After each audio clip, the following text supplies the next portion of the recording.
தகப்பனார் உழைப்புல உட்கார்ந்து சாப்பிடக்கூடிய பிள்ளை தான் குழந்தை தான் பிள்ளை. மூன்றாவது யாரு? மகன். மகன் தான் பிறந்த குடும்பத்துக்கு எவன் ஒருவன் கட்டி காப்பாத்துகிறானோ, தாய் தந்தையர் தான் பிறந்த குடும்பத்தை எவன் ஒருத்தன் கட்டி காப்பாத்துகிறானோ அவன் தான் மகன். மகன். மைந்தன்ன யாரு? தான் பிறந்த குடும்பம், தன்னுடைய மாமியார் வீடு, உற்றார் உறவினர் வீடு, சொந்த பந்தங்கள், அப்படி எல்லாரையுமே கட்டி காப்பாற்றுகிறவர் மைந்தன். மைந்தன். குமாரண்ண யாரு? தந்தைக்கே புத்தி சொல்லக்கூடிய அறிவில் சிறந்த குழந்தை குமார். குமாரன். அதனாலதான் முருகப்பெருமான குமாரன் சொல்லுவோம். அவன் சிவத்துக்கே புத்தி சொன்னவன் அந்த முருகன். தந்தைக்கு புத்தி சொல்லக்கூடிய குழந்தை குமார். கடைசியில புத்திரன்னா யாரு? தான் தன்னை பெற்றெடுத்த தாய் தந்தையருக்கு எவன் ஒருவன் பெருமைகளை தேடி கொடுத்து கடைசியில் அவர்களுக்கு சொர்க்கத்தை காட்டுகிறானோ அவன் தான் புத்திரன். புத்திர பாக்கியம் சொல்வார்கள். புத்திர பாக்கியம் தான் பெரிய பாக்கியம் சொல்லுவாங்க. வெறும் குழந்தையை பெற்று போட்டால் புத்திர பாக்கியம் கிடையாது.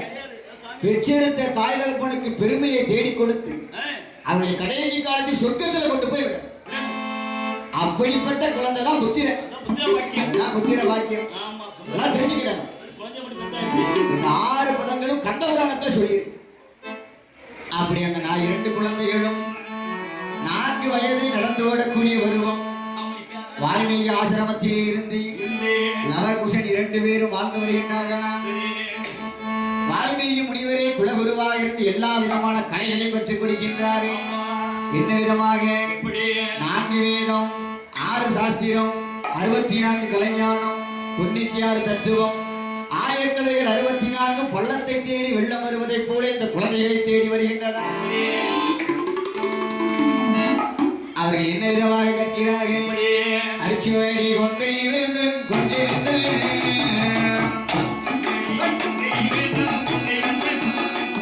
அவன் அன்னை வீராயின் சுவடி சுவடி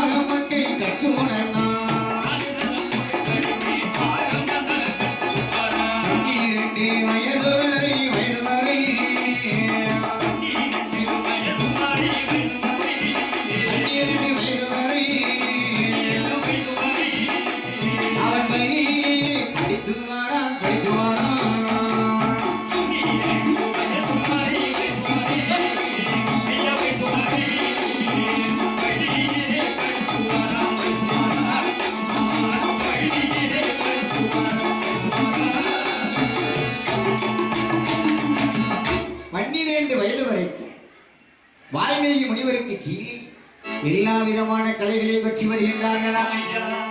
மேலும் அவர் என்ன விதமான கலைகளை கற்றுக் கொடுத்தார்? யானை ஏற்ற குதிரை ஏற்றும் குதிரை ஏற்றும் பலம் பொருந்தோம் யானை ஏற்றும் யானை ஏற்றும்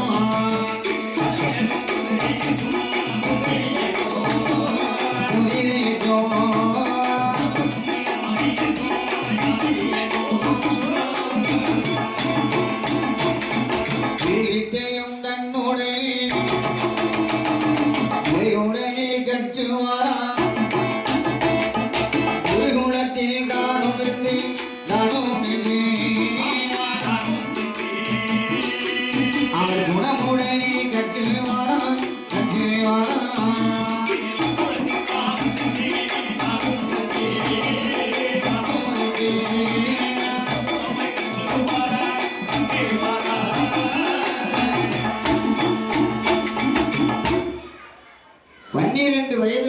எல்லா விதமான கலைகளையும் கற்றான். இப்ப கலைகளை எல்லாம் பற்றிவிட்டு லவகுஷன் 2 பேரும் வால்மீகி முனிவரிடமும் தன் அம்மையான சீதாவிடமும் விடைபெற்று நாங்கள் காட்டுக்குள்ளே வேட்டைக்கு சென்று வருகிறோம், எங்களுக்கு அனுமதி கொடுங்கன்னு சொன்னான். அப்ப சீதை அம்மா என்ன சொல்றா? நீங்க காட்டுக்குள்ள நீங்க போய் வரலாம், வால்மீகி முனிவர் உங்களுக்கு தேவையான எல்லா விதமான அஸ்திரங்களையும் கற்றுக் கொடுத்திருக்கிறாரு.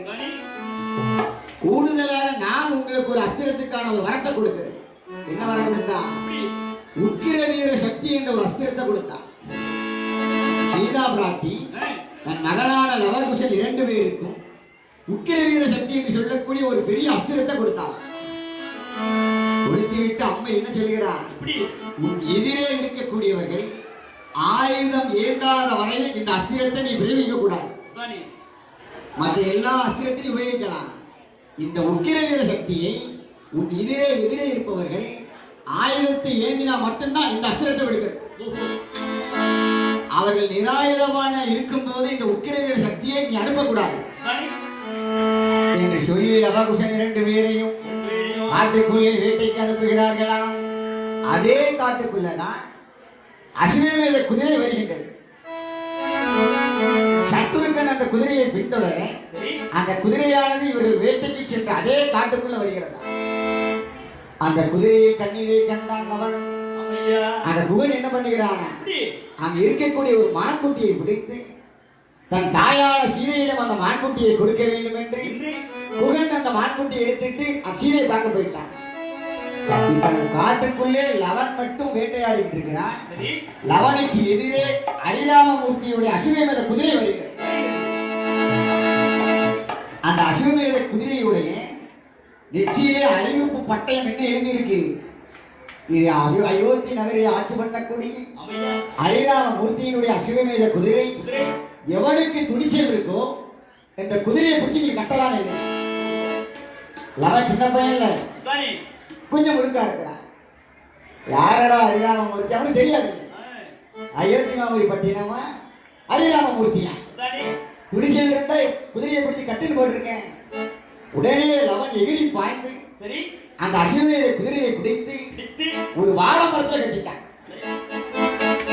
அப்ப எவ்வளவு பெரிய சக்தியோட இருப்பான் அந்த லவன். அந்த வாழை மரத்தில் அசுவமேத குதிரையை கட்டி வைத்துட்டான். கட்டிட்டு பக்கத்தில் இருக்கக்கூடிய ஒரு ஆலமரத்தில் அவன் நம்ம ஊஞ்சலாடிக்கிட்டு இருக்கிறான். இப்ப சத்ருகன் போன குதிரையை காணவில்லை என்று குதிரை போன தடத்தை பார்த்து பின்னாலேயே சத்ருகன் வருகிறான். என்ன விதமாக வருகின்றான்? நடமார்த்தி வழி நடந்து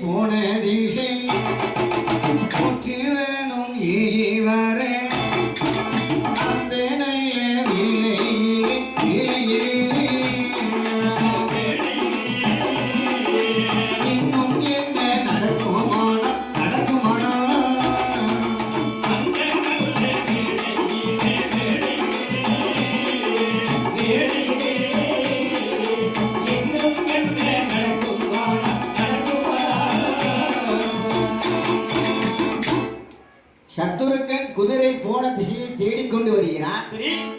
அங்கே ஒரு வாழை மரத்திலே குதிரை கட்டியிருக்கு. அவன் என்ன யோசிக்கிறான்? அயோத்தி மாவூரி பட்டினத்தை ஆட்சி பண்ணக்கூடிய அரிராமமூர்த்தியினுடைய குதிரை. இந்த குதிரையை பிடித்து கட்டும் அளவிற்கு எவனுக்கு துணிச்சல்? சுற்றி முத்தி பார்க்கிறான், ஒருத்தரையும் காணோம். 12 வயது இருக்கக்கூடிய லவன் அந்த அங்க ஆலமரத்தில் விளையாடி இருக்கிறான். அவன்கிட்ட போய் கேட்கிறான், அடே பாலகா, யாரப்பா நீ? ஊர் என்ன, பேர் என்ன? இங்க அசுவமேத குதிரையை இந்த வாழை மரத்துல கட்டுறது யாரு? பாத்தியா நீ? அப்ப லவன் என்ன சொல்றான்? அந்த குதிரையை பிடிச்சு கட்டுனது நான் தான், வேற யாரும் கிடையாது. உனக்கு துணிச்சல் இருந்தா என்னோட போயிட்டு அந்த குதிரையை பிடிச்சிட்டு போட்டான். இவ்வளவு தைரியமாக பேசக்கூடிய குழந்தை யார் அது? கருமை நிறத்தோடு இருக்கிறானே, நம்ம அண்ணனான அரிராமமூர்த்தி போலவே முகம் தெரிகிறது என்று எண்ணிக்கொண்டு அவன் அவனை பார்த்து கேட்கிறான், அப்பா அவன் ஊர் என்ன, பேர் என்ன? அந்த வார்த்தையை கேட்ட உடனே அவன் என்ன சொல்கிறான் தெரியுமா? அவன் அந்த வார்த்தை காதில் கேட்டு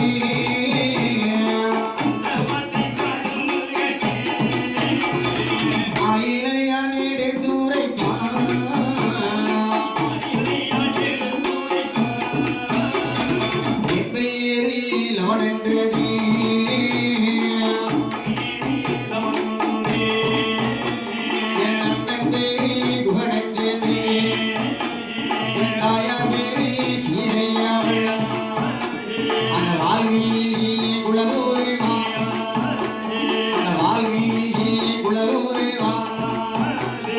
அதை எடுத்து உரைத்தான் பாலகனோ.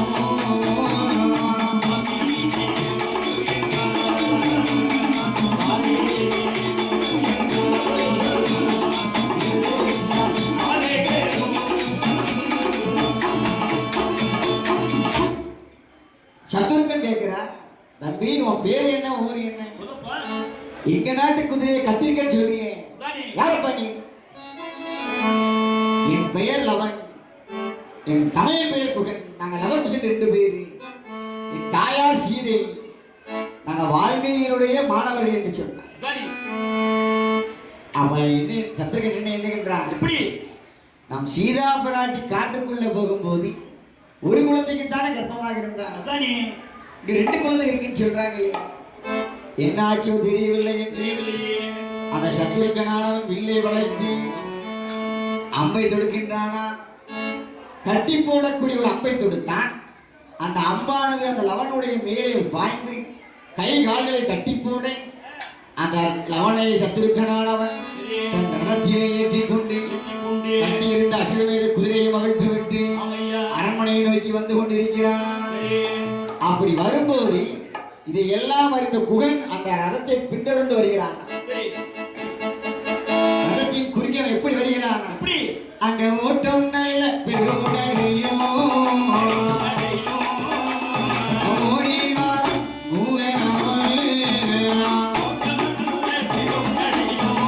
பெருநடையோ.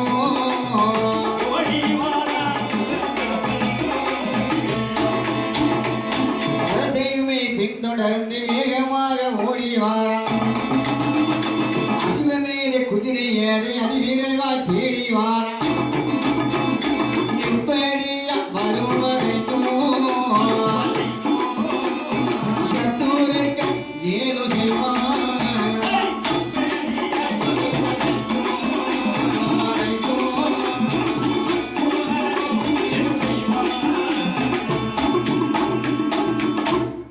அந்த சத்துருக்கனுடைய ரதத்தை தேடி அசுவமேத குதிரையை தேடி உகன் ஓடி வருகின்றான். அப்படி தன் தம்பியான லவன் அங்கு கட்டப்பட்டிருப்பதை பார்த்து பார்த்து அதை வழிமறைத்து அவன் என்ன பண்ணுகின்றானா, இப்படி ஒவ்வொரு அஸ்திரமாக அந்த சத்துருக்கனை நோக்கி விடுக்கிறான் குகன். அப்ப சத்துருக்கனை இவனை எதிர்த்து போர் புரிய வேண்டும் என்று வேண்டுமென்று வில்லை வளைத்து அம்பை தொடுக்கிறான். தாயான சீதா கொடுத்த அந்த உக்கிர வீர சக்தியை நியமித்தான். அந்த உக்கிர வீர சக்திக்கு தீவரூபனையாட்டி அந்த சத்துருக்கன் மேலே பாய்ச்சுகிறானா. அந்த உக்கிர வீர சக்தியானது அது எப்படி வருகின்றது, எப்படி வருகிறது? அக்கினியை கட்டி கொண்டு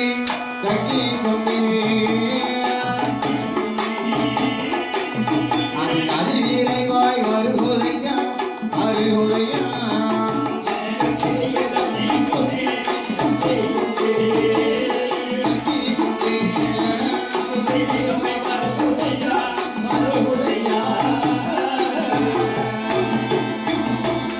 அது வாயுவேகம் மனவேகமாய்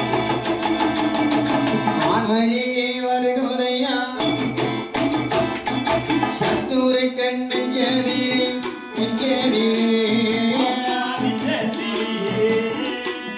அது ஊடுருவி பாயுதையா பாயுதையா.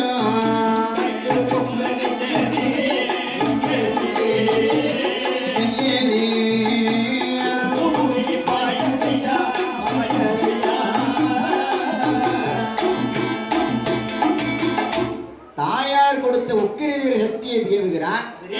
அது அக்கினியை கட்டிக்கொண்டு சத்துருக்கனுடைய நெஞ்சை துளைத்து மறுபக்கம் வெளிவந்தார்.